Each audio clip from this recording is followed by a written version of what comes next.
de ustedes acerca de este hermano. Lo demás, hermanos, ustedes ya lo conocen. Lo demás, ustedes saben lo que él, pues, el Señor ha puesto en su corazón y lo que él ha hecho, no solamente en la vida de la iglesia, sino en la vida de muchas personas a nivel nacional, podríamos decirlo. Nuestro hermano Julio, nuestro amigo y hermano Julio Pacheco. Dios le bendiga, hermano.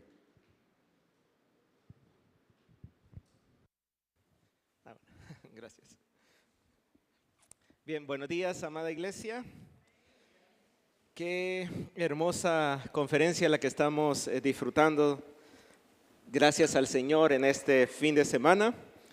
Espero que todos estemos siendo grandemente bendecidos, edificados con las exposiciones que tuvimos ayer, con las que estamos teniendo el día de hoy. El pastor Carlos Montoya, cómo nos exhortó con esas dos conferencias, fieles a la verdad, fieles en el sufrimiento. Luego el hermano Jeff Circle, que yo creo que a él le tocó una de las más difíciles, o por lo menos más difíciles para nosotros, porque él habló de fieles en perdonar. Y si hay algo que es difícil para todos, es perdonar. Y luego el pastor Neptalí pues nos edificó con fieles en la misión, y en esta mañana pues también el pastor Luis Sánchez con ese fieles hasta el final, basado en esos atributos gloriosos del Señor Jesucristo. Así que siento yo que debemos estar sumamente motivados, sumamente deseosos de corregir cualquier aspecto que hay en nuestra vida, cualquier aspecto que le esté fallando al Señor Jesucristo.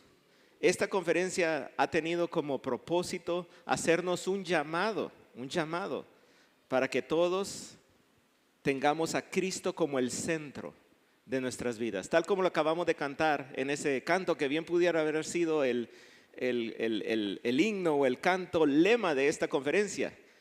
Jesús, no hay nadie más hermoso como Jesús. Jesús, no hay nadie más poderoso que Jesús. Centra mi vida en ti, centra mi vida en ti. Bien, hermanos, vamos a orar y luego vamos a comenzar a estudiar la palabra. Padre celestial, amado Dios, te pedimos, oh Señor, que sigas hablando a nuestra vida, a nuestro corazón, Señor. Padre Santo, sigue, Señor, quebrantando, Señor, el orgullo que hay en nuestros corazones por medio de presentarnos a Cristo Jesús, tu Hijo glorioso, glorioso. Padre, que sea imposible para nosotros rechazarlo.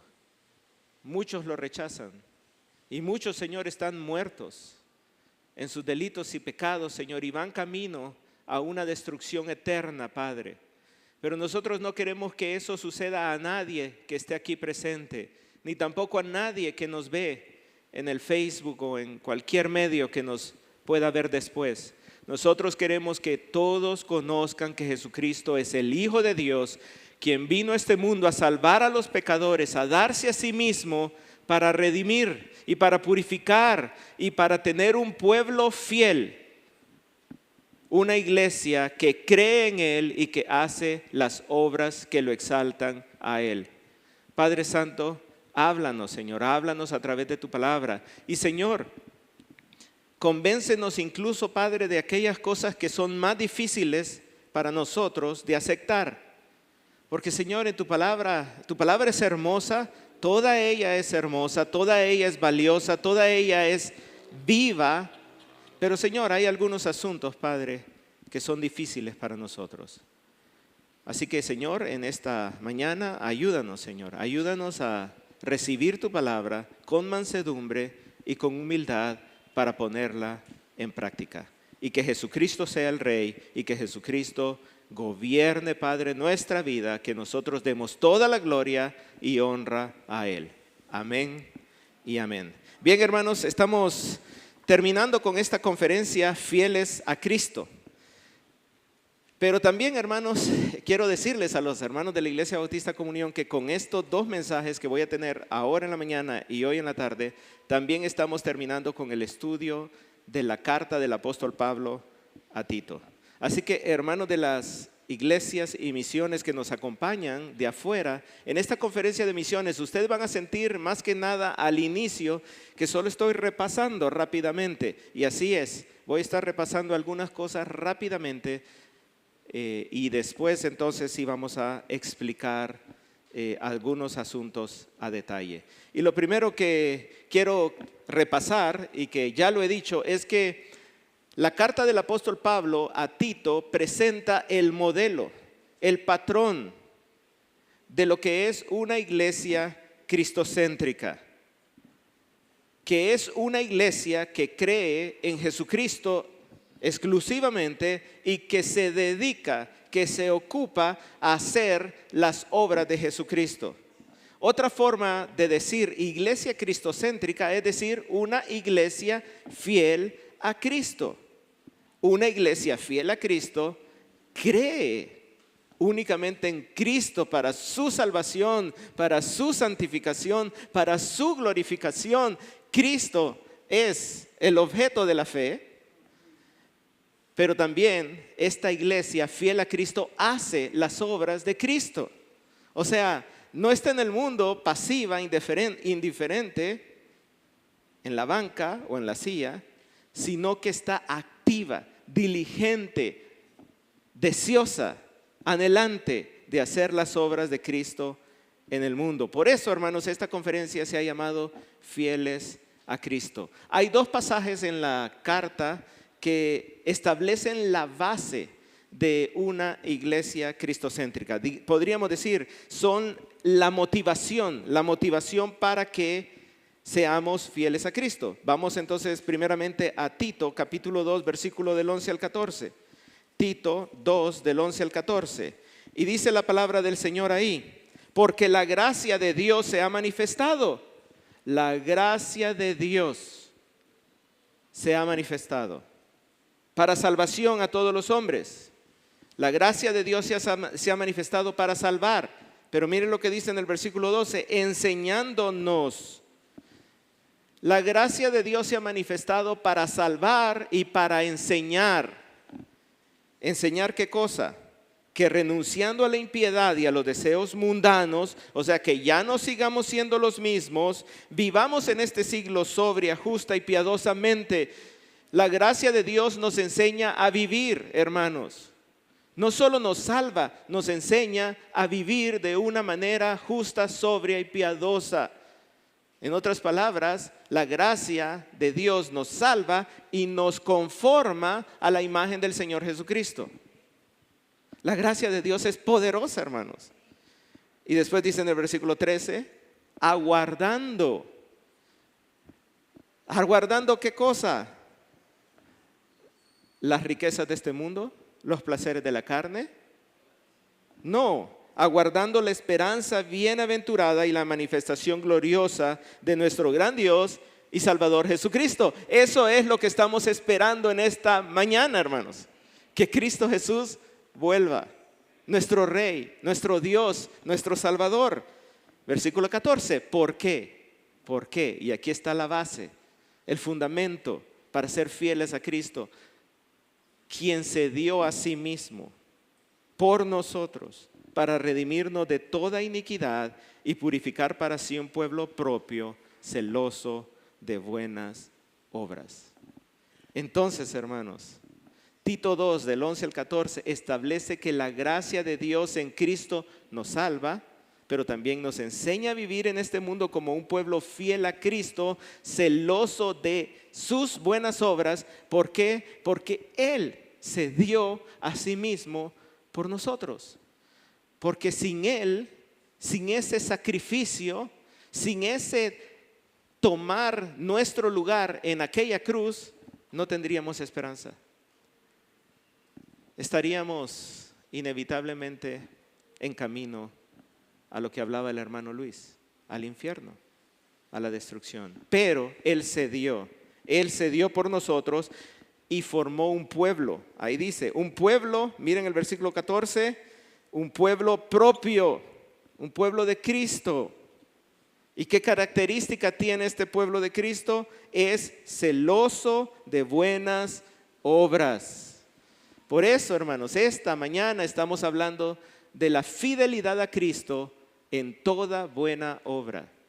Queremos ser fieles a Cristo en toda buena obra. Vamos a Tito capítulo 3, versículo 3 al 7. Tito 3 del 3 al 7 dice, porque nosotros también éramos, ven esa palabra ahí, está en pasado, éramos en otro tiempo insensatos, rebeldes, extraviados, esclavos de concupiscencias y deleites diversos, viviendo en malicia y envidia, aborrecibles y aborreciéndonos unos a otros. Eso éramos todos y cada uno de nosotros. Versículo 4, pero, qué gloriosos son los peros en la palabra del Señor, hermanos. Pero, ¿cuándo se manifestó qué cosa? Lo mismo que dice en el versículo 11 del capítulo 2, la gracia de Dios. Se manifestó su misericordia, su bondad y su amor para con los hombres. ¿Y qué hizo? Versículo 5, nos salvó, no por obras de justicia que nosotros hubiéramos hecho, sino por su misericordia, por el lavamiento de la regeneración y por la renovación en el Espíritu Santo, el cual derramó en nosotros abundantemente por Jesucristo nuestro Salvador. Amén.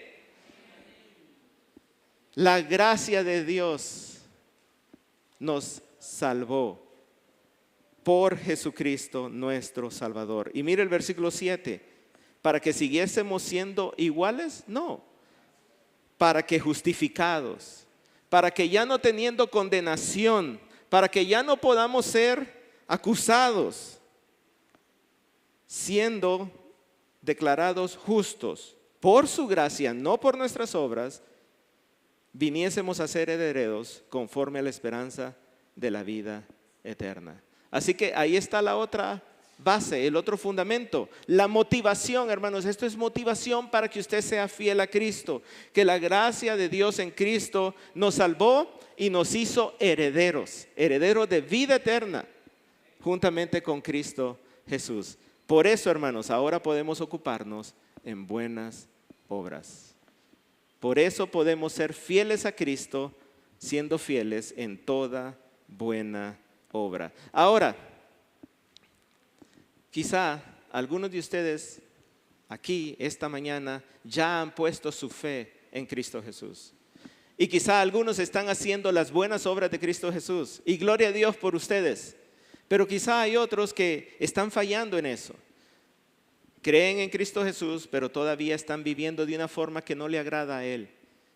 Todos estos mensajes, todas estas enseñanzas, a lo largo de la carta de Pablo a Tito, pero también a lo largo de esta conferencia, nos están llamando a examinarnos a nosotros mismos y que decidamos ser fieles a Cristo en todo, en todo. Y también puede ser que algunos todavía no creen en el Señor. No creen en Jesucristo. Todavía están en el versículo 3, Tito 3:3. Todavía están en necedad, en rebeldía, en insensatez. Todavía están en una vida de malicia, de envidia. Todavía hay odio en sus corazones. Cree en el Señor Jesucristo para que usted sea salvo. Arrepiéntase de sus pecados. Es un llamado del Señor. Bien, en la Iglesia Bautista Comunión hemos estado viendo un bosquejo de la carta a Tito. El punto primero, pudiéramos decir, son los propósitos cristocéntricos para la iglesia local. Después hablamos del liderazgo cristocéntrico en la iglesia local. ¿Qué tipo de líderes centrados en Cristo Dios demanda que haya en una iglesia? Después vimos cuáles son las amenazas a la centralidad de Cristo en la iglesia local. Los falsos maestros con sus falsas enseñanzas. Después vimos cuál es la conducta.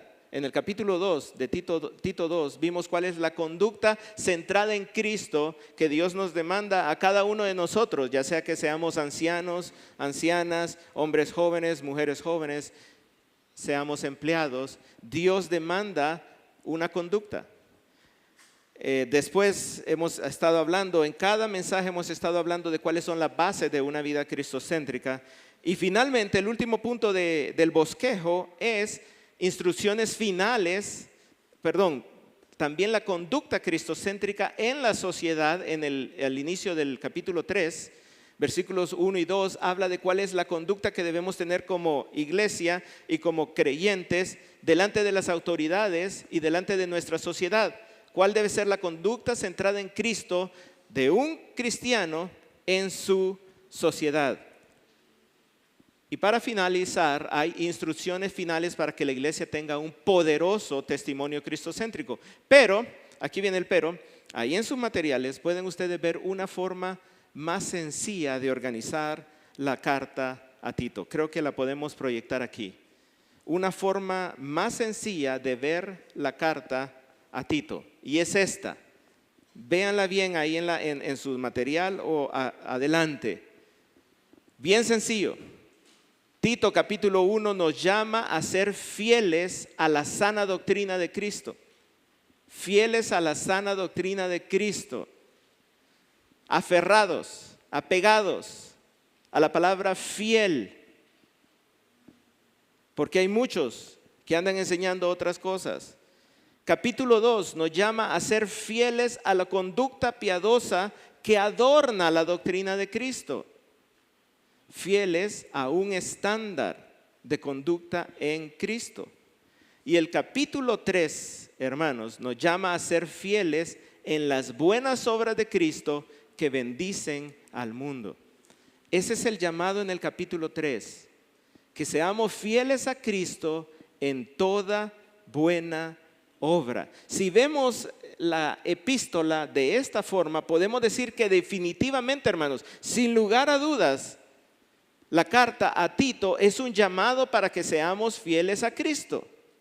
Fieles a Cristo en su doctrina, fieles a Cristo en su conducta o la conducta que lo refleja a Él, y fieles a Cristo en sus obras, las buenas obras. Las buenas obras exaltan a Cristo y bendicen al mundo.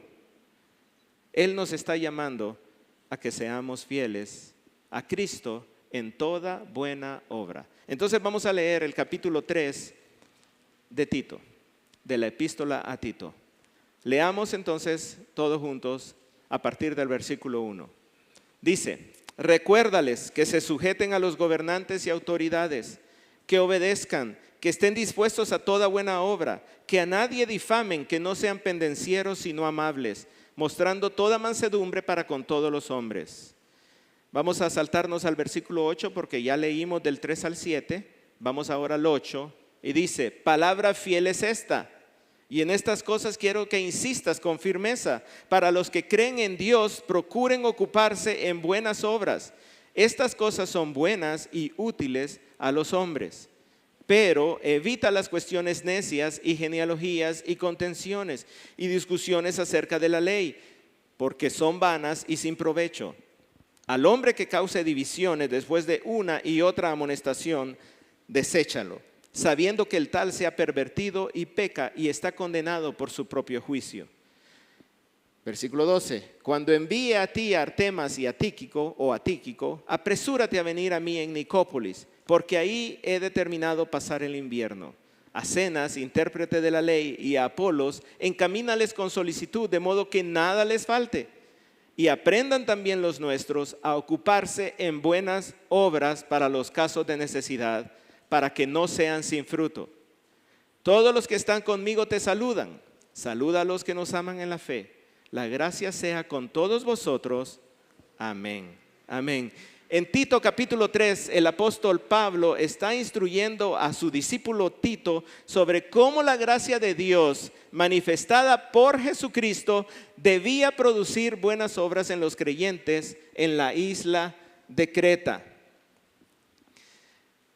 El apóstol Pablo está instruyendo a Tito cómo la gracia de Dios en Cristo Jesús, que los salvó, los hizo herederos de vida eterna, pero también les enseña a vivir, debía producir en ellos un celo, un ardor, una pasión por buenas obras. Y el apóstol Pablo enumera varios tipos de buenas obras para que aquellos creyentes exaltaran a Cristo y fueran de bendición en el mundo.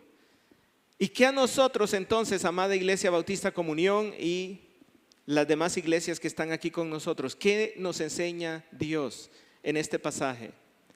Dios nos está llamando a que seamos fieles a Cristo, siendo fieles en toda buena obra. Dios nos está llamando a que seamos fieles a Cristo, siendo fieles en toda buena obra, las cuales son el resultado de la gracia de Dios por medio de Cristo en nuestras vidas. Y esto con el propósito de que lo exaltemos y que seamos bendición en el mundo. Hermanos, si creemos en Cristo, debemos ser fieles en toda buena obra. Si creemos en Cristo, debemos ser fieles en toda buena obra. Entonces, hermanos, ¿cuál es el bosquejo de lo que vamos a estar estudiando en estos dos mensajes? El de ahora en la mañana y el de la tarde. Bueno, la idea central es esa. Dios nos llama a ser fieles a Cristo en toda buena obra. Y vamos a ver estos 4 puntos. En primer lugar, la fidelidad a Cristo en la sujeción a la autoridad civil. Segundo, la fidelidad a Cristo en la enseñanza. Tercero, la fidelidad a Cristo en la disciplina. Y cuarto, la fidelidad a Cristo en la comunión. En la comunión. Ahora en la mañana vamos a ver los 3 primeros puntos y en la tarde vamos a ver el último. Así que es bien importante, hermanos, que yo les advierta de algo. Yo les tengo que decir, miren, estas 4 cosas que están ahí son tipos de buenas obras, pero no son cosas por las cuales alcanzamos salvación. Porque la salvación es por gracia, por medio de la fe, para buenas obras. Ninguna buena obra que usted pueda hacer o que yo pueda hacer nos salva. Ninguna. No podemos ser salvos por buenas obras, hermanos. No podemos salvarnos por buenas obras. Únicamente por la bondad, la compasión, la misericordia y la gracia que Dios derramó sobre nosotros por medio de la persona y el sacrificio del Señor Jesucristo. Ahora bien, una vez que Él hizo eso, una vez que Él nos salvó, ahora sí, hermanos, podemos ser un pueblo fiel y podemos ser celosos, podemos dedicarnos, podemos ocuparnos a toda buena obra. Podemos, por lo que la gracia de Dios ha hecho en nuestras vidas, podemos ocuparnos en buenas obras. Entonces, primer punto, la fidelidad a Cristo en la sujeción a la autoridad civil. Vean el versículo 1 y 2 otra vez, capítulo 3, 1 y 2. Dice, recuérdales que se sujeten a los gobernantes autoridades, que obedezcan, que estén dispuestos a toda buena obra. Otra vez, que estén dispuestos a toda buena obra. Número 2, que a nadie difamen, que no sean pendencieros, sino amables, mostrando toda mansedumbre para con todos los hombres. Vean la primera palabra en el versículo 1, recuérdales. Esta es una orden, hermanos. El apóstol Pablo le está diciendo a Tito, quien está pastoreando las iglesias en Creta, que les recuerde. Recuérdales. Recuérdales cuáles son sus deberes en la sociedad en la que ellos viven. Recuérdales cuáles son sus deberes frente a sus autoridades, frente a sus gobernantes. Recuérdaselos, recuérdaselos. Y miren, hermanos, este recuérdales está enlazado con cada uno de los mandatos que el apóstol Pablo le viene dando a Tito. En el capítulo 2, versículo 1, vimos que el apóstol Pablo le dijo a Tito, esto habla y enseña. Enséñalo, háblalo y enséñalo. Miren en el versículo 15, esto habla, exhorta y reprende con toda autoridad. Insiste en estas cosas. Y aquí en el capítulo 3, versículo 1 dice, recuérdaselos, recuérdaselos. Hermanos, el Señor está haciendo énfasis. La gracia de Dios se manifestó por medio de Cristo Jesús y eso debe producir en nosotros celo por buenas obras. Debemos ser fieles a Cristo, siendo fieles en toda buena obra. Ahora bien, hermanos, ese recuérdales, otra vez en el versículo 1, ese recuérdales bien se puede traducir como estarles recordando todo el tiempo para que no se olviden. Recuérdaselos una y otra vez. Y es que eso es la vida cristiana, hermanos. La vida cristiana, nuestra vida en Cristo, es una vida de constante recordatorio. Todo el tiempo tenemos que estar recordando. ¿Por qué? Porque todo el tiempo, lamentablemente, por nuestro pecado, estamos olvidando, hermanos. Ese es nuestro problema, que por nuestro pecado, todo el tiempo estamos olvidando. Estamos olvidando lo que Cristo Jesús hizo en la cruz por nosotros. Estamos olvidando que lo que Él hizo nos transforma, nos santifica, nos hace suyos. Se nos olvida lo que Él hizo y muchas veces queremos vivir en esta vida como si Cristo no hubiera hecho nada. Así estamos viviendo a veces, hermanos, como si Cristo ni siquiera hubiera venido al mundo. Por nuestra conducta, por las cosas que hacemos, por la forma en la que hablamos, por la forma en la que tratamos a los demás, por los resentimientos y la amargura que andamos en el corazón, parece que se nos olvida. Se nos olvida. A veces estamos viviendo como si Cristo no nos hubiera dado un ejemplo de todas estas cosas, porque Él mismo las cumplió primeramente. Entonces, la palabra del Señor dice, recuérdales. Es Dios quien nos está recordando esto, hermanos. Dios nos está recordando esto. Debemos recordar constantemente quién es Cristo y lo que Cristo hizo para salvarnos, y también lo que Cristo hará cuando Él regrese. La Santa Cena, eso es un recordatorio de lo que Él hizo y de lo que Él hará. Y debemos recordar que todo eso debe producir en nosotros un deseo de hacer buenas obras. Pues aquí, hermanos, después de ser recuérdales, Dios nos recuerda de 7 responsabilidades que tenemos ante las autoridades y la sociedad. 7 responsabilidades que tenemos ante las autoridades y la sociedad. Obviamente, si explicara esto como siempre lo explico, necesitaría un sermón entero solo para eso.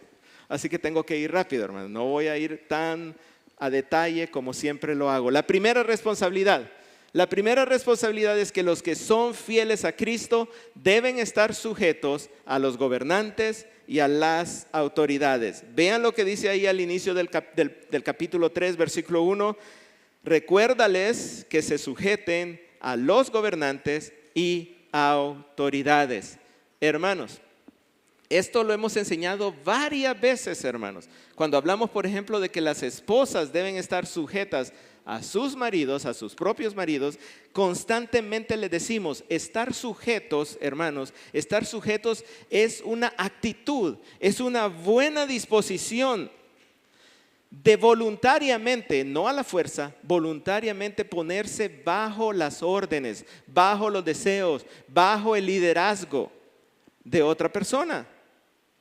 En este caso, Dios está diciendo, recuérdale a los hermanos que están en la conferencia fieles a Cristo que deben de buena voluntad, de buen agrado, de buena disposición, sujetarse a sus autoridades y a sus gobernantes.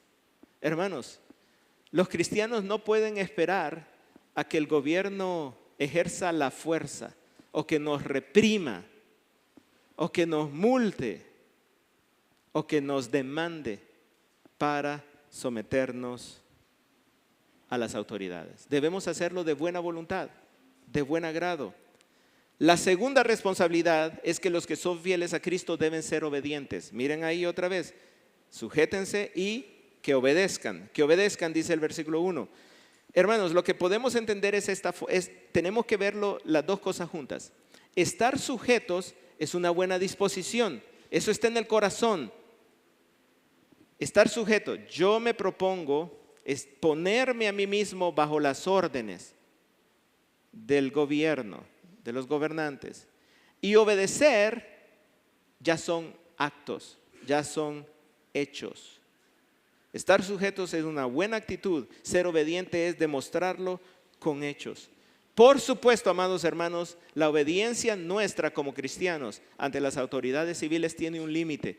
¿Cuál es ese límite? Pues que primero debemos ser obedientes a Dios antes que a los hombres. Hechos capítulo 5, versículo 29, dice que los apóstoles dijeron, es necesario obedecer a Dios antes que a los hombres. Es decir, como cristianos, en primer lugar está la palabra de Dios y todo lo que la palabra de Dios enseña y manda, y después están las leyes del país. No vamos a obedecer una ley que contradiga la palabra de Dios. Tercera responsabilidad. La tercera es que los que son fieles a Cristo deben estar dispuestos a toda buena obra. Fieles a Cristo en toda buena obra. Dice, deben estar dispuestos. Esa es la palabra clave, hermanos. En un diccionario bíblico, la palabra dispuesto significa estar completamente preparado. Estar completamente preparado para la acción, el uso, el progreso inmediatos a favor de otra persona en este caso, a favor de las buenas obras. Esto está diciendo, hermanos, que los cristianos no podemos ser ciudadanos pasivos, indiferentes, que no hacemos nada por nuestro país. Dice que debemos amar el servir a los demás. Debemos estar dispuestos, significa que debemos tener iniciativa, debemos ser proactivos. Como personas fieles a Cristo, no podemos estar esperando una oportunidad para ayudar, para servir en la comunidad, para hacer bien en el país. No podemos estar sentados a ver qué sale. Si voy manejando y me ponen el tambo de la Teletón, voy a echar, pero si no, qué bueno que no me lo encontré.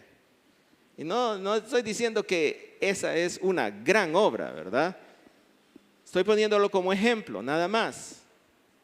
De no tener esa actitud, sino que debemos salir a buscar las oportunidades. Debemos estar dispuestos a toda buena obra. La cuarta responsabilidad, que realmente es una prohibición, está en el versículo 2. Miren el versículo 2. Que a nadie difamen. Que a nadie difamen. En nuestras Biblias, hermanos, dice así, que a nadie difamen. En la Biblia de las Américas dice que a nadie injurien. Pero en el idioma griego, hermanos, la palabra literal es blasfemar. Que no blasfemen. Y nosotros entendemos lo que es la palabra blasfemar. No sé por qué las Biblias lo cambian. No blasfemen a nadie, no blasfemen de nadie. ¿Qué significa blasfemar? Acusar falsamente o con intención maliciosa. Acusar con mentira, con falso testimonio y con una intención dañina, venenosa, maliciosa. Atacar el buen nombre, la reputación de alguien. Hermanos, nuestra sociedad está llena de blasfemias todos los días. Televisión, radio, internet. Y el problema, hermanos, es que muchas veces como cristianos participamos en esas cosas. ¿Participamos cómo? Repitiéndolas, dándoles like, reposteándolas. Y muchas veces ni siquiera sabemos cómo está la situación ahí, no tenemos pruebas, no tenemos nada, solo lo compartimos una y otra vez. Las transmisiones de la iglesia nos cuesta compartirlas, pero las acusaciones contra el gobierno, esas rapidito las hacemos circular por el mundo. Tengamos cuidado. No vaya a ser que estamos blasfemando. Dios dice que los que son fieles a Cristo no blasfeman de nadie. La quinta responsabilidad. Perdón, hermanos, voy a decir algo más. Está bien, hermanos, ser críticos. Está bien evaluar. Está bien evaluar. Está bien, ¿verdad?, pensar si el gobierno cumple o si solo cumple años, ¿verdad? si cumple o solo cumple años.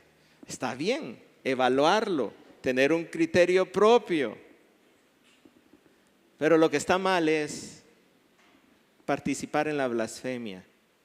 Andar repitiendo todo lo que todo el mundo dice sin siquiera tener pruebas. No debemos participar en esas cosas. La quinta responsabilidad es que los que son fieles a Cristo no deben ser pendencieros. Vean ahí el versículo 2, que no sean pendencieros. Otra forma de decirlo es que no sean contenciosos o que no sean pleitistas. Literalmente en el griego lo que está diciendo es que sean sin pleitos. Sin pleitos. La palabra pleitos es una palabra griega que se utiliza para el combate físico, especialmente de tipo militar. Sin embargo, hermanos, en el Nuevo Testamento siempre se utiliza esa palabra para hablar de discusiones acaloradas, hermanos, discusiones prolongadas, como que todo el tiempo estamos discutiendo, todo el tiempo estamos como gritándonos los unos a los otros, y eso se puede degenerar en violencia. Violencia verbal o violencia física. Los cristianos, hermanos, no debemos ser personas violentas, respondonas, o como diríamos por ahí, de armas tomar. No somos de armas tomar. Sí podemos tomar esta espada. Esta espada. Sexta responsabilidad es que los que son fieles a Cristo deben ser amables. Vean ahí el versículo, sino amables. No pendencieros, sino amables. El sentido de la palabra amabilidad ahí, hermanos, es el de paciencia, paciencia. El que es rápido a ser pendenciero no tiene paciencia. Fácilmente se exalta, fácilmente arde, fácilmente se enciende.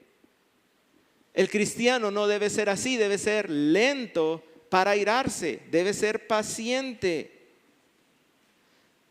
Hay un comentario ahí, hermanos, que es muy apropiado, porque como cristianos muchas veces somos muy rápidos para juzgar a los demás, y a veces somos como moralistas y a veces tomamos una actitud de superiores en el mundo en el que vivimos.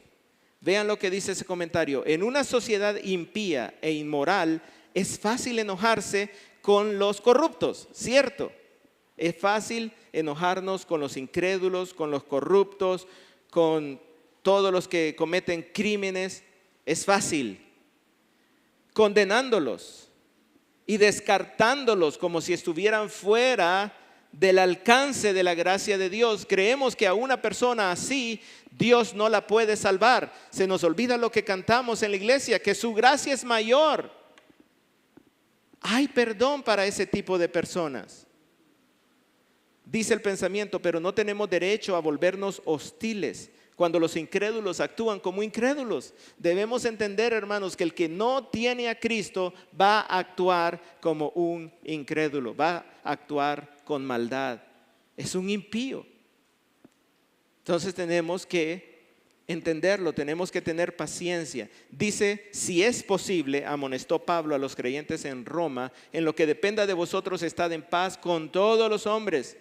Si Dios amó al mundo de manera tan ilimitada e incondicional que envió a su Hijo sin pecado para redimirlo, escucha esta pregunta: ¿cómo podemos nosotros como cristianos, que éramos los mismos que ellos, Tito 3:3, éramos iguales que ellos, cómo podemos nosotros, receptores pecaminosos de la gracia redentora de Dios, ser insensibles y sin amor hacia aquellos que aún no han recibido la gracia de Dios? Y la última responsabilidad, hermanos, la séptima responsabilidad es que los que son fieles a Cristo deben mostrar mansedumbre delante de todos los hombres. Vean al final del versículo 2, Tito 3:2 al final, mostrando toda mansedumbre para con todos los hombres. Esa mansedumbre se entiende como gentileza, incluso se puede entender como suavidad. Dios no quiere que los cristianos actuemos con rudeza, que seamos ásperos, que seamos toscos, que no tengamos modales.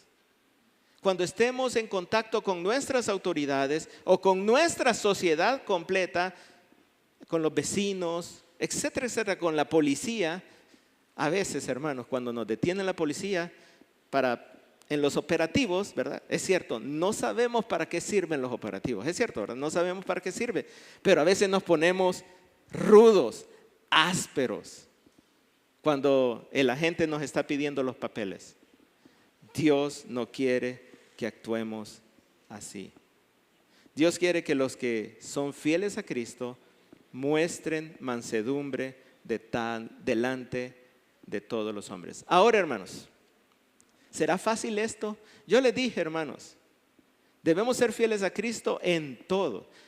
Y hay algunas cosas que nos animan, ¿verdad? Nos motivan. Fieles a Cristo en las misiones. Salgamos a evangelizar, ¿verdad? Y vamos a abrir otra misión. Apoyemos allá al hermano Kevin, al hermano Ezequiel, a los de Mata de Plátano. Y nos gusta, ¿verdad?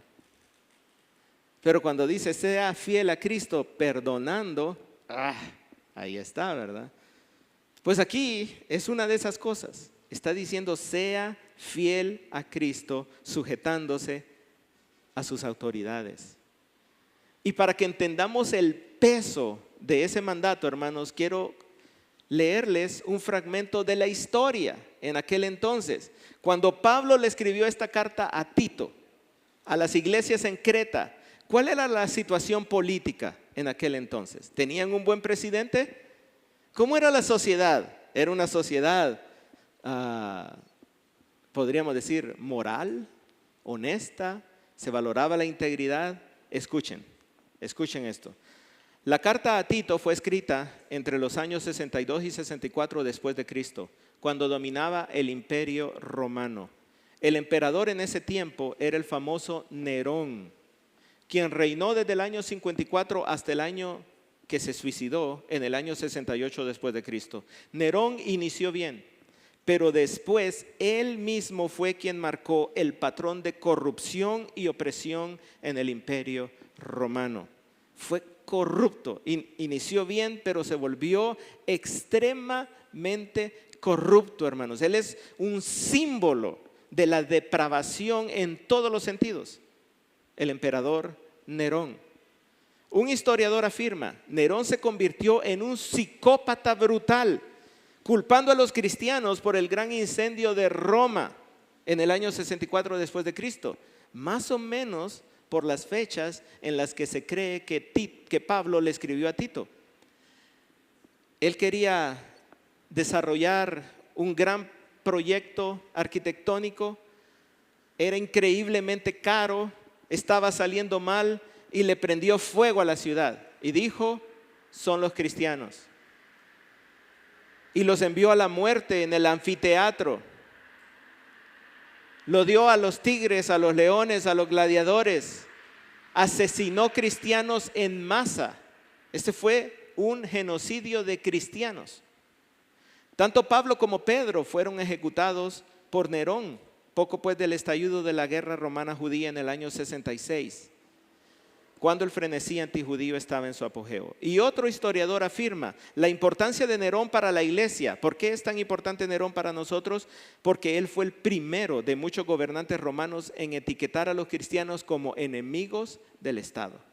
Él fue el primero en decir los cristianos son enemigos del Estado.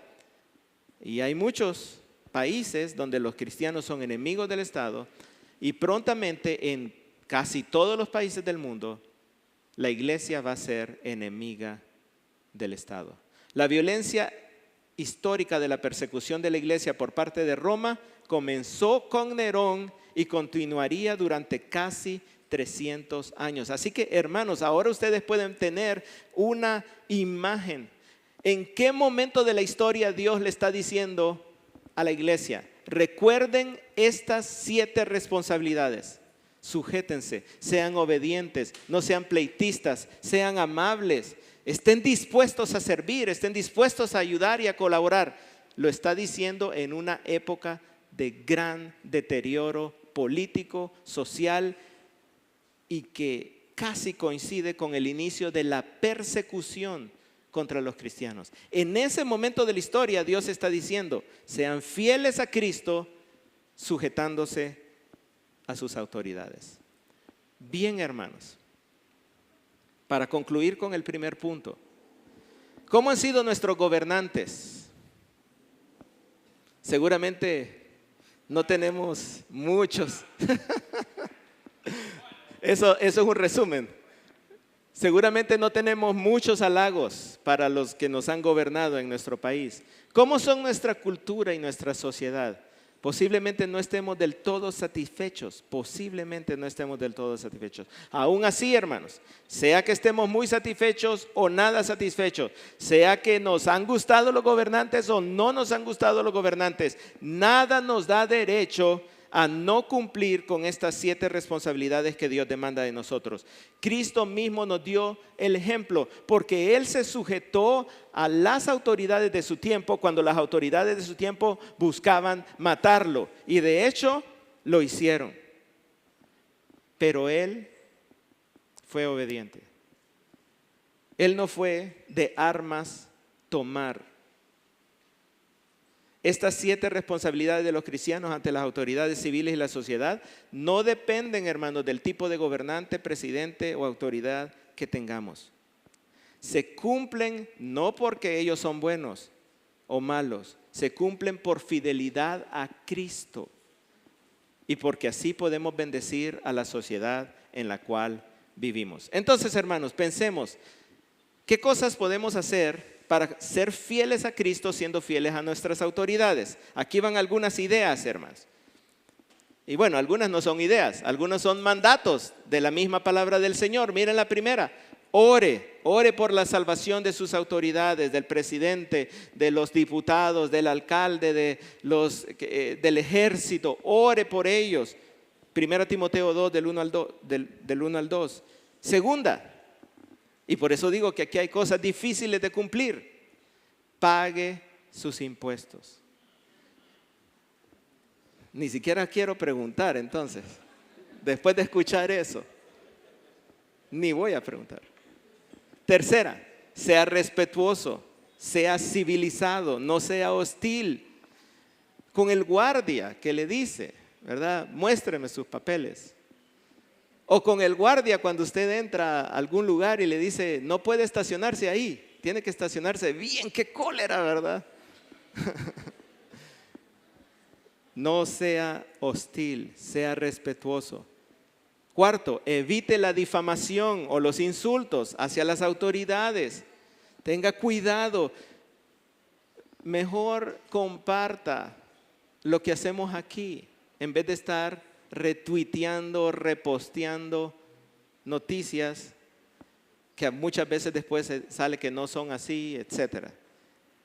Siguiente, participe en la vida cívica. Vote y también, hermanos, pueden ustedes también aspirar.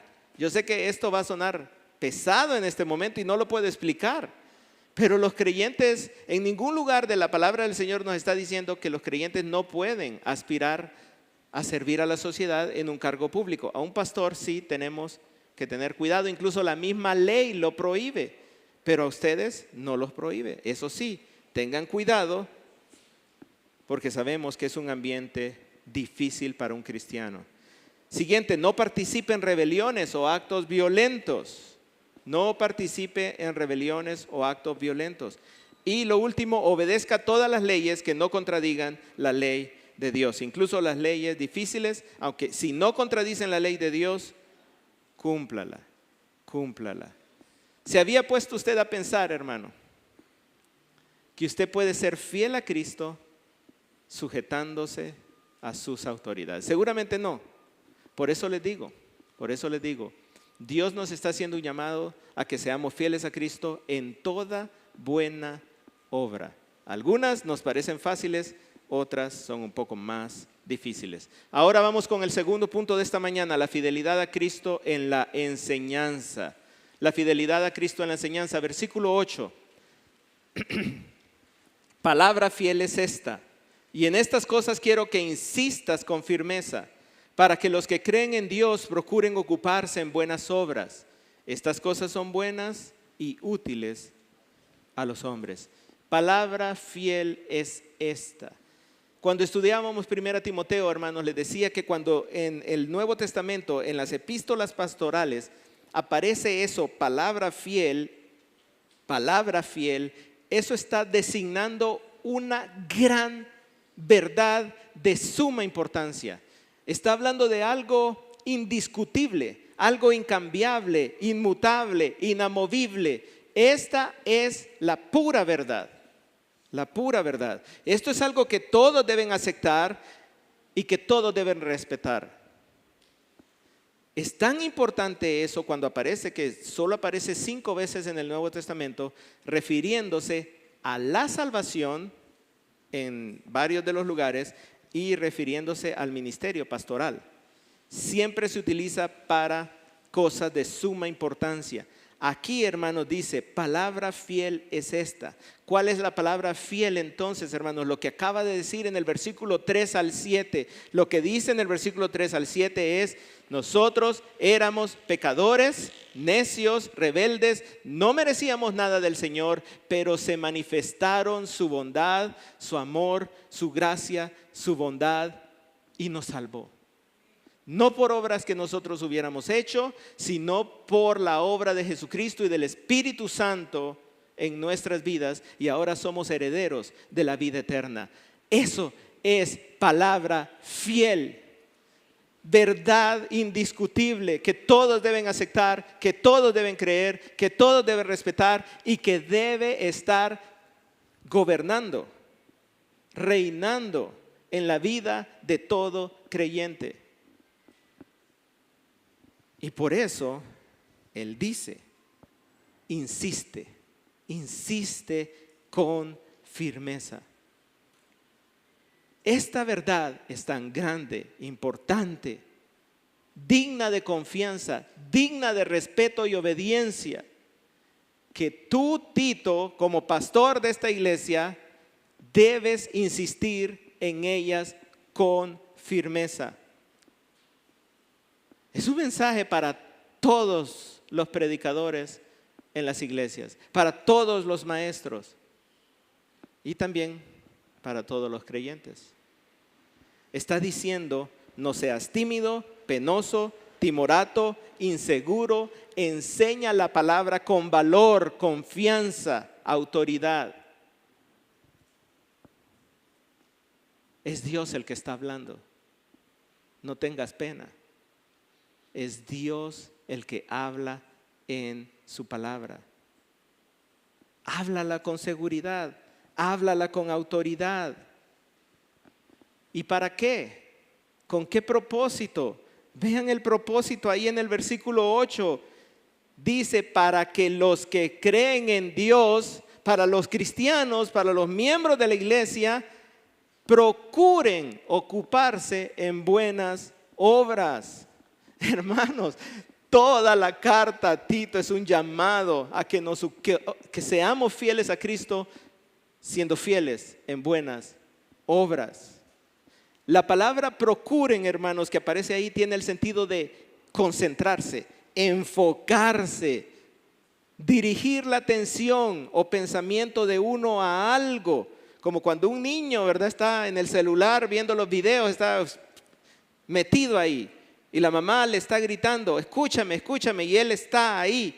Pues él está diciendo: igual, cristianos, fieles a Cristo, concéntrense en buenas obras. Y dice, miren cómo lo dice, hermano, es hermoso. Dice: concéntrense, procuren, dispongan, pongan la atención en ocuparse en buenas obras. La palabra ocuparse aquí, hermanos, es interesante, hermanos. Cuando yo estaba estudiando este pasaje, a mí me latía el corazón, hermanos, porque se puede entender como ocuparse, se puede entender como ser preeminente, ser el primero, ser un experto, ser el mejor, llevar la delantera. Entonces Dios está diciendo: hijos de Dios, fieles a Cristo, iglesias, sean los primeros, sean los mejores en buenas obras. Sean expertos en buenas obras. Lo que Dios está diciendo aquí, hermanos, es sumamente hermoso. Él está relacionando la enseñanza con las buenas obras. Y está diciendo esto: si ustedes son fieles en la enseñanza, si ustedes son fieles en predicar a Cristo, en predicar de la gracia de Dios por medio de Cristo, si ustedes son fieles en predicar la sana doctrina, el evangelio, si ustedes son fieles a la palabra, entonces ustedes, hermanos, van a ser los primeros en buenas obras. Nadie ni nada se va a comparar con una iglesia fiel a la enseñanza en hacer buenas obras en el mundo. Nada se le va a comparar, porque en el corazón de esos cristianos va a haber ardor, porque van a estar enfocados en ser preeminentes en buenas obras.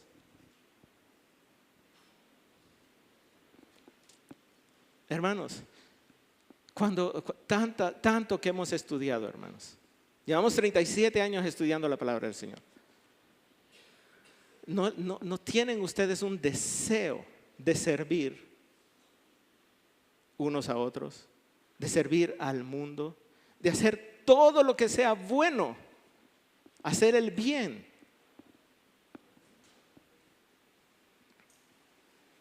Muchas personas, organizaciones, empresas, gobiernos afirman que hacen el bien. Somos una empresa socialmente responsable. Somos un gobierno que busca el bien ciudadano, etcétera, etcétera. Pero nada se compara con el impacto en el mundo de las buenas obras de una iglesia fiel a Cristo. Nada se compara. Ahí en sus materiales, hermanos, hay una historia larga, no la vamos a leer, pero es una prueba histórica, hermanos. Es una prueba histórica. Esto lo escribió un sociólogo e historiador y es un artículo publicado por la Universidad Biola. Y lo que este artículo intenta demostrar es que a través de la historia, hermanos, la iglesia ha sido la más poderosa en buenas obras. Nada se le ha comparado a la iglesia. De hecho, está diciendo cómo el imperio romano decayó, pero el cristianismo se fortaleció por las buenas obras de los cristianos. Si quieren, vamos a ver. Mejor léanlo en su casa, hermano. Léanlo en su casa. Es que es demasiado. Vamos a la conclusión. La conclusión de este punto: gracias a la predicación y enseñanza fieles de la palabra de Cristo, que alientan la seguridad de la vida eterna. Acuérdense lo que dice al final del versículo 7, Tito 3:7, para que justificados viniéramos a ser herederos de la vida eterna. Y esa vida eterna es segura. Lo viene diciendo desde el versículo 3 del capítulo 1, Dios que no miente, lo prometió desde el inicio. Entonces, la predicación fiel y la enseñanza de la palabra de Cristo, que alientan la seguridad de la vida eterna a lo largo de la historia de la iglesia cristiana, ha logrado que la iglesia sea la pionera en hacer el bien en el mundo. Nada le ha hecho mayor bien al mundo que la iglesia fiel a Cristo. Nada. Las iglesias siempre han enviado ayuda a zonas de desastre, a zonas de guerra. Durante siglos las iglesias atendieron a los enfermos, a los huérfanos, a las viudas. Las iglesias abrieron los primeros hospitales, orfanatos y hogares de ancianos. En el artículo que está ahí, que van a leer ustedes, van a ver que en las grandes epidemias que hubo en Europa, que mataron millones, cientos de millones de personas, los únicos que estaban ayudando eran los cristianos. Los paganos, al no más surgir el primer síntoma de enfermedad, sacaban a la persona, la tiraban a la calle, le cerraban la puerta y las ventanas para que muriera fuera de la casa. Los que se acercaban a esas personas eran los cristianos. Las iglesias fueron las primeras en ocuparse de la educación de las mujeres, de los pobres, de que todos supieran leer. Las iglesias abrieron escuelas, universidades y seminarios. Hasta hace poco, hermanos, es que los gobiernos han tomado esa función. Hace poquito. Pero la iglesia lleva más de ya alrededor de 2000 años haciéndolo. Los gobiernos empezaron hace poco. Las iglesias llevan alrededor de 2000 años brillando con sus buenas obras, exaltando a Cristo en el mundo. Pero para eso primero es necesario ser fiel en la enseñanza, fiel en la predicación de Cristo, porque si no, no hay base para las buenas obras. ¿Por qué voy a ser bueno en el mundo? Pero si yo creo en Cristo Jesús, quien lo dio todo por mí, quien se hizo pobre por mí, ¿cómo no voy a hacer lo mismo yo en este mundo? Entonces, aplicaciones. Si usted es un pastor o un maestro, sea fiel a la enseñanza, porque Dios lo usará para que los cristianos fieles sean celosos de buenas obras. Si es un pastor, sea fiel a la enseñanza. Si es un hermano, igual, sea fiel a la enseñanza. Segundo, ponga atención a la enseñanza y medite cómo le mueve a hacer el bien por los demás. Escuche la enseñanza y procure en su corazón ocuparse en buenas obras. Ofrende. La iglesia recoge y entrega ofrendas para los hermanos en necesidad. Nuestro sobre dice ofrenda para el hermano en necesidad. Podríamos decir ofrenda para las buenas obras. Ofrenda para buenas obras. Ofrende.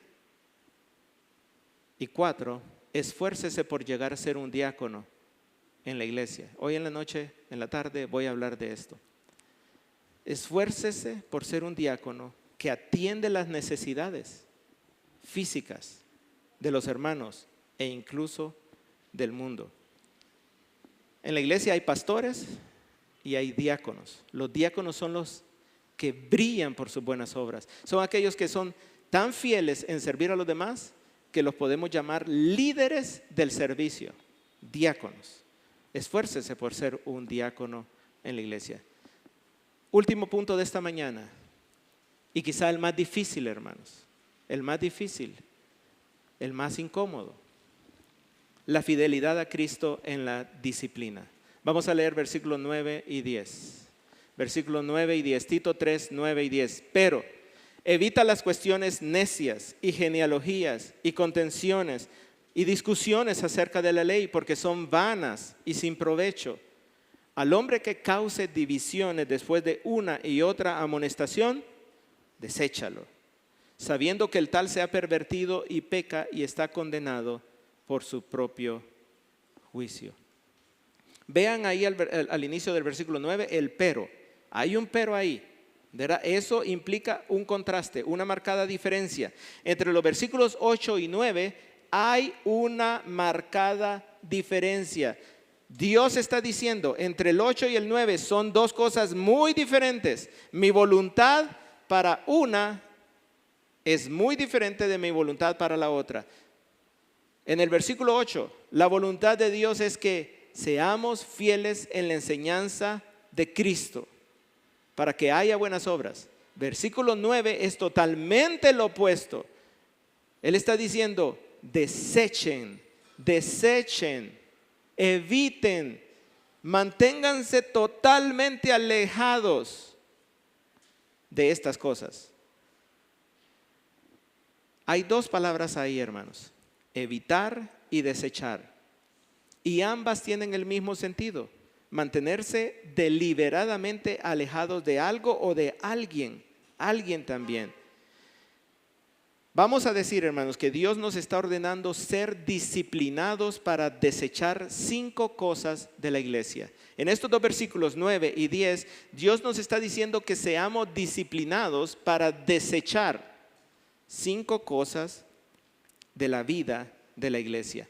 4 son cosas y una es persona. Dios nos ordena ser disciplinados para desechar 5 cosas. 4 son cosas y una es una persona. Es la persona que provoca las 4 cosas. Veamos entonces cuáles son estas 5 cosas que debemos desechar. Primera, los que son fieles a Cristo debemos ser disciplinados en desechar las cuestiones necias. Vean ahí al inicio del versículo 9, evita las cuestiones necias. Cuestiones necias se puede traducir como controversias, especulaciones realmente, en el literal griego, tontas, necias. Hermanos, y el apóstol Pablo habitualmente está utilizando esa palabra, necia, tonta, sin sentido, para referirse a la falsa doctrina. Y también es habitual que el apóstol Pablo en sus cartas diga que estas cosas necias y tontas, lo único que provocan son discusiones que también son tontas y también son necias. Y dice él, mantente alejado de discusiones o controversias vacías de sabiduría, de sentido común o de sano juicio. Nos ha pasado a veces, hermanos, cuando salimos a evangelizar, que llegamos a la casa de una persona y la persona le comenzamos a hablar y de repente la persona comienza a hacer preguntas, incluso comienza como a debatir un poco. Y muchas veces, hermanos, podemos distinguir cuando la persona está siendo honesta y lo que quiere es entender. Está haciendo preguntas porque quiere entender. Está haciendo preguntas porque durante años fue católico, fue mormón, fue testigo de Jehová y quiere entender la diferencia de lo que nosotros le estamos diciendo ahora. Y vale la pena dedicarle tiempo a esa persona. Y entonces seguimos contestando, ¿verdad? Pregunta, respuesta, conversación. A veces un poquito de discusión. Pero muchas veces sucede, hermanos, que llegamos donde la casa de una persona e inmediatamente, hermanos, por las preguntas que nos hace, sabemos que lo que quiere es mera discusión. Mera discusión. Lo notamos rapidito. Entendemos que sabe mucho y solo quiere demostrar cuánto sabe y discutir con nosotros. Ahí es donde uno dice, esto ya es una cuestión necia. Ahí es donde uno dice, estoy perdiendo el tiempo. Salgo de aquí. Nos pasa cuando estamos evangelizando. Lo peor es cuando sucede dentro de la iglesia, hermanos. No debe suceder dentro de la iglesia. Vean ese pensamiento que aparece ahí. Uno se pregunta cuántas horas, años y vidas de los cristianos se han perdido de la enseñanza genuina de la palabra de Dios y en la evangelización y en el discipulado efectivos debido al tiempo perdido en cuestiones necias o tontas. Es pérdida de tiempo. Aunque las falsas doctrinas en sí mismas ciertamente son tontas, el punto de Pablo aquí es que perder el tiempo discutiendo sobre ellas es un comportamiento seriamente tonto por parte del pueblo de Dios. Hermanos, habían muchas herejías, muchas falsas doctrinas en los tiempos del apóstol Pablo cuando escribió las cartas, pero en ninguna de las cartas él dedica 2 capítulos, 3 capítulos, 5 capítulos a hablar de la herejía, hablar de lo que están diciendo los demás. Él siempre dice, una breve mención, estas cosas son falsas. Aquí está el verdadero evangelio de Cristo Jesús y ahí Él expande. No perdamos el tiempo en cuestiones necias. Desechémoslas. Segundo, los que son fieles a Cristo deben ser disciplinados en desechar las genealogías. Los que son fieles a Cristo deben ser disciplinados en desechar las genealogías. Ya estoy hablando como Jeff ayer, ¿verdad? Perdón, Jeff. Una genealogía es una historia familiar. En términos técnicos, una genealogía es el estudio o la investigación de mis antepasados. ¿Quién fue mi papá, el papá de mi papá, el papá de mi papá de mi papá, el papá, etcétera, ¿verdad? Eso es una genealogía. En la Biblia aparecen genealogías. Cuando estudiamos Génesis, vimos la genealogía de Sem, la genealogía de Caín, la genealogía de Set, la genealogía de Taré, etcétera, etcétera. Sabemos que son valiosísimas esas genealogías. La genealogía de Jesucristo, las genealogías en Crónicas son valiosísimas, hermanos. El problema es que en aquellos tiempos algunos estaban utilizando esas genealogías para provecho propio. Utilizaban esas genealogías para sobresalir ellos mismos y para inventar historias y fábulas asombrosas. En nuestros tiempos, hermanos, lo que debemos evitar son las alegorías, las falsas interpretaciones, los Dios me dijo ayer, los tuve un sueño en el que Dios me dijo que toda la iglesia debe creer esto. Eso es lo que debemos desechar. La única forma válida de interpretar la Biblia es la que aprendemos en el seminario para la predicación expositiva, donde están estudiando varios de nuestros varones. Es la interpretación literal, histórica, gramatical, que lo que hace es explicar el texto bíblico. No anda metiendo historias, fábulas, cuentos o nuevas unciones, nuevas revelaciones y palabras. Deséchenlas. Siguiente, hermanos. Los que son fieles a Cristo deben ser disciplinados en desechar las contenciones. Vean ahí en el versículo 9, evita cuestiones necias, genealogías y contenciones. La palabra contenciones significa luchas, pero estas son luchas amargas. Son discusiones acaloradas que a menudo se ponen violentas. Son pleitos. Está bien, hermanos, dedicar tiempo a explicarle a una persona, pero en cuanto la discusión se ponga amarga, acalorada, es necesario desecharla. Desechar la conversación, la discusión.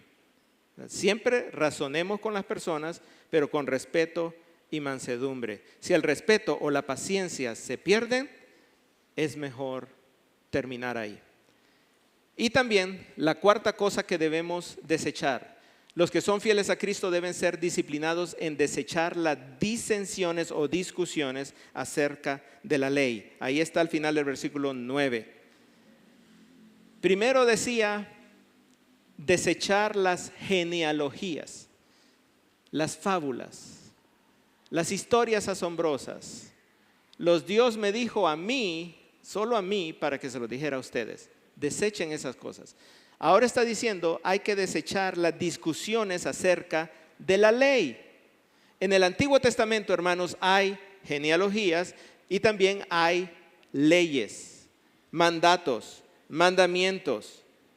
Y lo que estaba pasando en aquellos tiempos es que había personas que estaban utilizando la ley del Antiguo Testamento para su propio provecho, para traer conflictos, para traer discusiones dentro de la iglesia. En otras palabras, hermanos, hoy en día diríamos, había legalistas.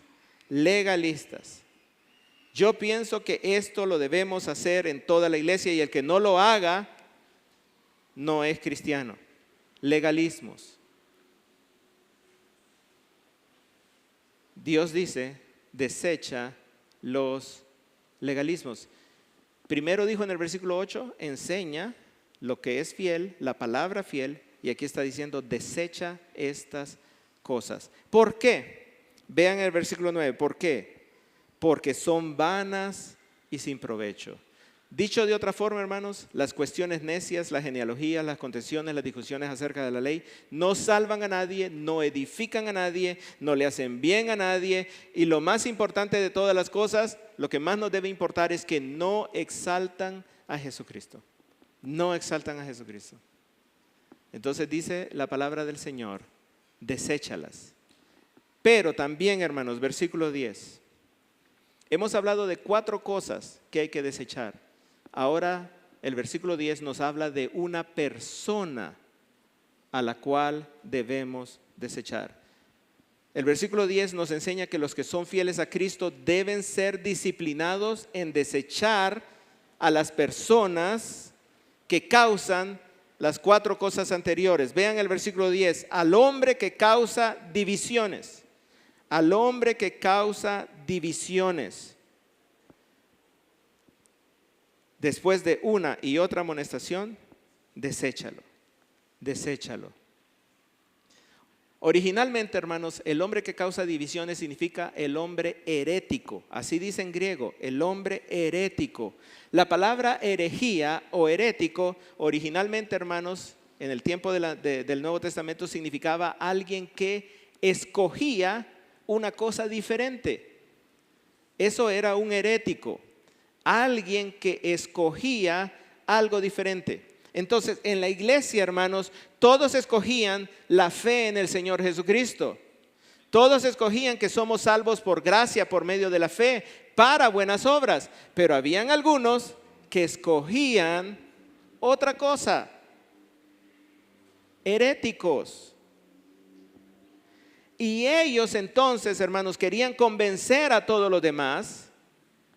Y traían entonces sus falsas enseñanzas y se ocasionaban cuestiones necias, discusiones acerca de la ley, genealogías y todo lo demás. Y Dios dice, deséchalo, deséchalo. Ahora bien, hermanos, hay un proceso para desecharlo. Vean lo que dice ahí. Después de una y otra amonestación, deséchalo. La palabra amonestación, hermanos, la palabra amonestación es la misma palabra que utilizamos para decir consejería. Es la misma palabra que utilizamos para decir instrucción. Esa palabra donde dice, después de una y otra amonestación, es la misma palabra que aparece en Efesios capítulo 6, versículo 4, donde dice, padres, criad a vuestros hijos en la disciplina y amonestación del Señor. Entonces, hermanos, la palabra amonestación no es una palabra de destrucción, no es una palabra de condenación, es una palabra de restauración, hermanos.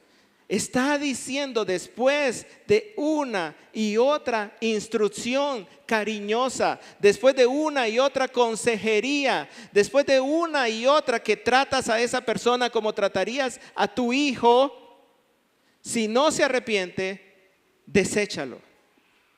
Eso es lo que está diciendo, hermanos. Está hablando de la disciplina espiritual. Está hablando del proceso de disciplina. Dice, primero, amonéstalo. O sea que hay una primera amonestación. Ve, habla con él, habla con ella, trata de corregirlo, adviértele que hay un peligro si sigue haciendo lo mismo. Dale un tiempo, dale una oportunidad. Primera amonestación. Si lo vuelve a hacer, segunda amonestación.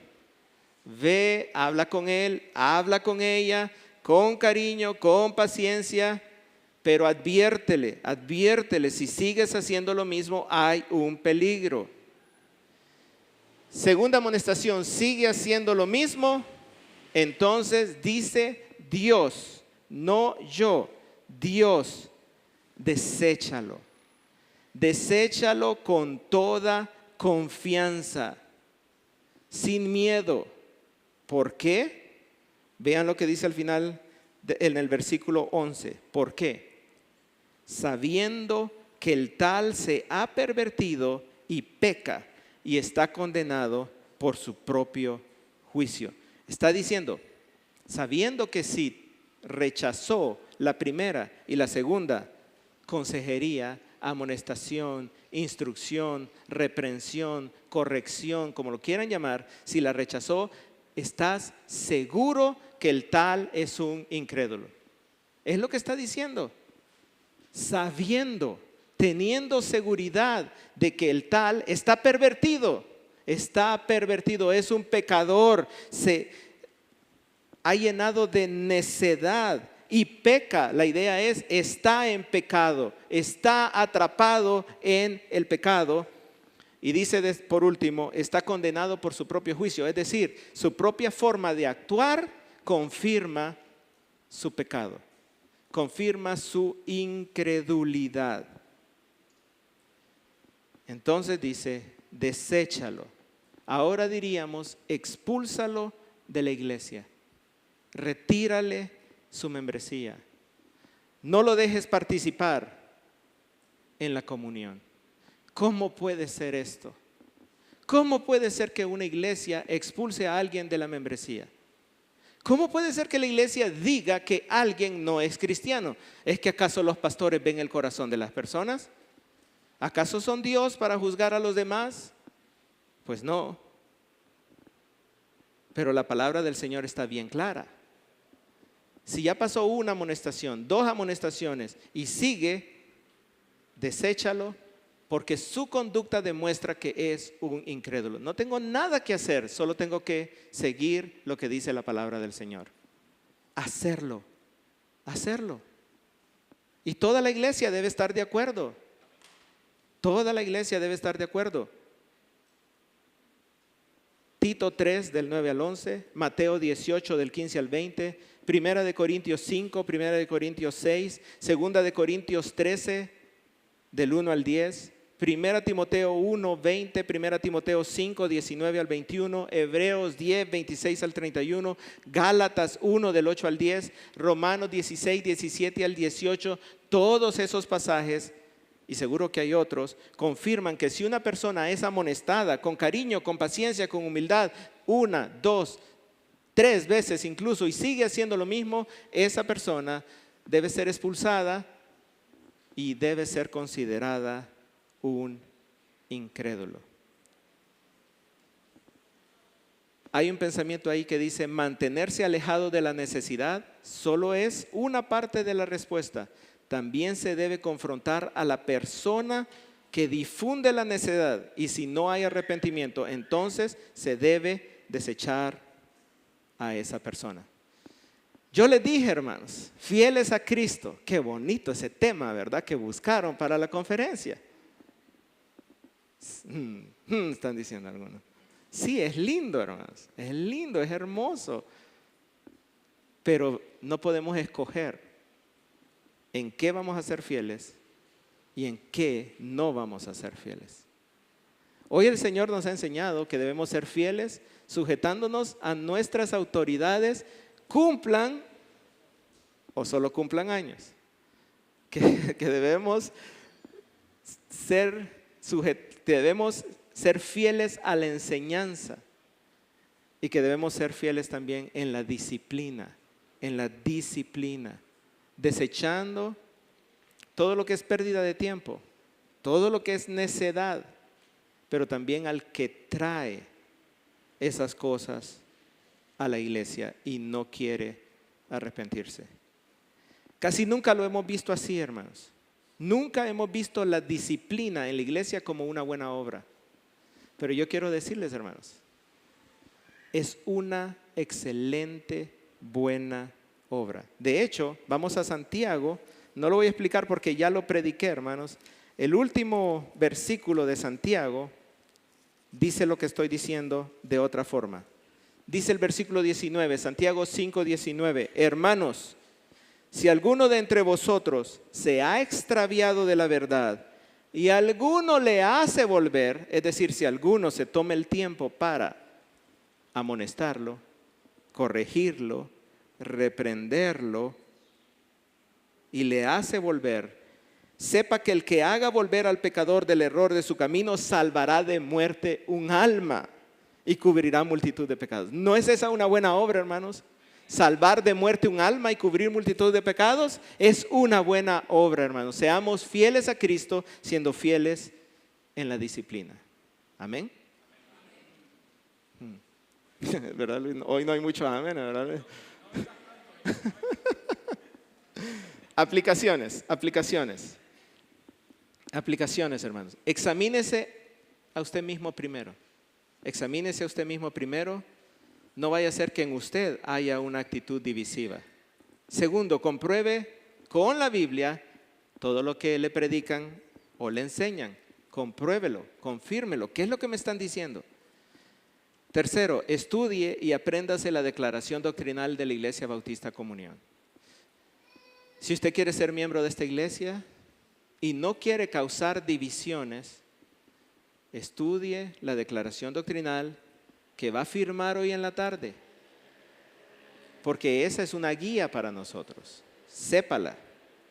Cuarto, deje de prestarle atención a las discusiones y herejías. 5, si es confrontado por algún pecado y la corrección es válida, confiese y arrepiéntase. Y último, tome la membresía de la iglesia como un gran privilegio y una responsabilidad.